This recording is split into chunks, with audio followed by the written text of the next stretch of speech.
was a draftee, but I knew what I wanted to, what part of the service I wanted to enter. So when I arrived in San Francisco and they sent us to Monterey, and I was interviewed to be assigned, I told the interviewer, I'm volunteering to be a paratrooper. And he said, "You're what?"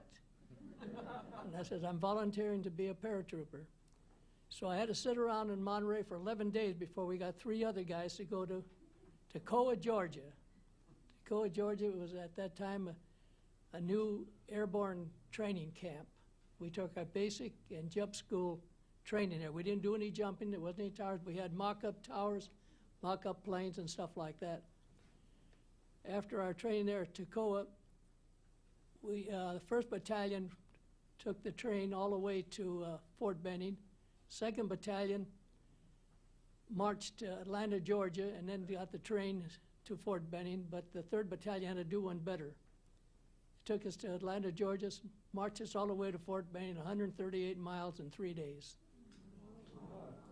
We broke the Japanese force march record.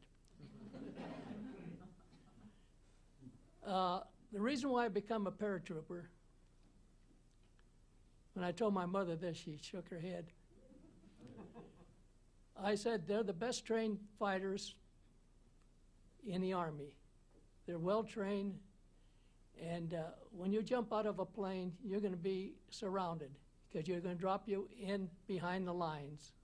So you better be a good fighter and you better train well or you're not going to survive. Now, I jumped in Normandy on D-Day. I landed in water.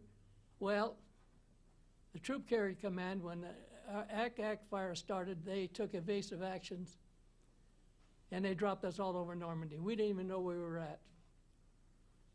I landed in a flooded field, waist deep, soaked to the gills, loaded down with, I weighed 138 pounds before I boarded the plane with all of my equipment. By the time they pushed me into the airplane, I weighed 250 pounds. We had to carry extra ammunition, extra mortar rounds, everything for the other people that couldn't carry it, and plus bandoliers of ammunition. When I jumped in Normandy, I made corporal in England, and 5 days into Normandy, I was promoted to sergeant. We were about a month and 2 or 3 days in Normandy. We're supposed to only be there 5 days, but they used us for shock troops. We had to go and help the other people fight their battles. We went back to England, got our replacements, start training again, and September 17th, we jumped into Holland. The Holland jump was a good jump because it was a day jump. The Normandy jump was a night jump, 1 o'clock in the morning. You didn't know if your parachute was open or if it wasn't. Holland was a beautiful jump. Not much fire or anything else. The Troop Carrier Command did a wonderful job. I think they were scared not to do it because the 82nd was going to throw hand grenades up in the cockpit. They threatened them in Normandy because Sicily, when the 82nd jumped in Sicily, they were dropped all over. And a lot of the planes got shot down by our own Navy in Sicily. But anyway, let's get back to my deal. We spent 72 days in Holland. Montgomery's fiasco. If you watch a bridge, one bridge too far, you'll find out that Montgomery wasn't prepared for that mission, but he was going to be a big shot and kill a lot of Englishmen doing it. What used to burn us up was at 10 o'clock in the morning, the English would be moving up. They'd stop, pull out their little stoves, start their fires, get their tea and their trumpets, and we used to tell them, "What are you guys doing here? Your troopers are getting killed up there. We got to have this." And this went on in the afternoon to 2 o'clock. And Montgomery would take all our good rations and give us English rations.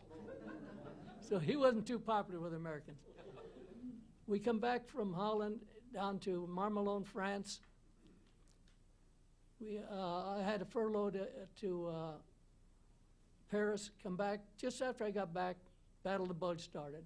We woke up in the morning about 2 in the morning, says, "Grab everything, go to the orderly shack, get a rifle." We didn't even know whose rifle we were getting.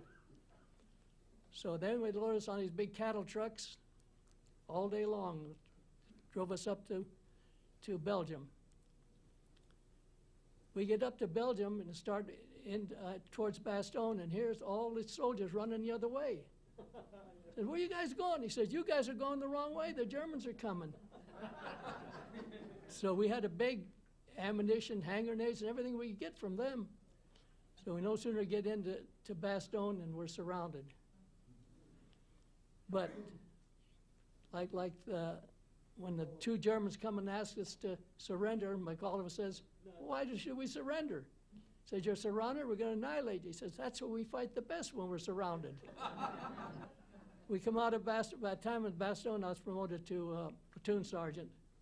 Come back to Jonet, France, and there we're reorganized, and we board ducks. You know what the ducks are? We go all the way down through France, through southern Germany, up to Austria, up to Berchtesgaden. There we took Hitler's Berchtesgaden. I didn't get up to the Eagle's Nest. The 1st Battalion got up to the Eagle's Nest. But these are the jump jackets we used to wear, jumped into Normandy. After Normandy, the 82nd used them until Normandy. We used them in Normandy. And after Normandy, they took them away from us. They said, no more jump jackets. You're going to wear regular Army combat clothes. So I sold all my stuff. But then last year, I was invited to go to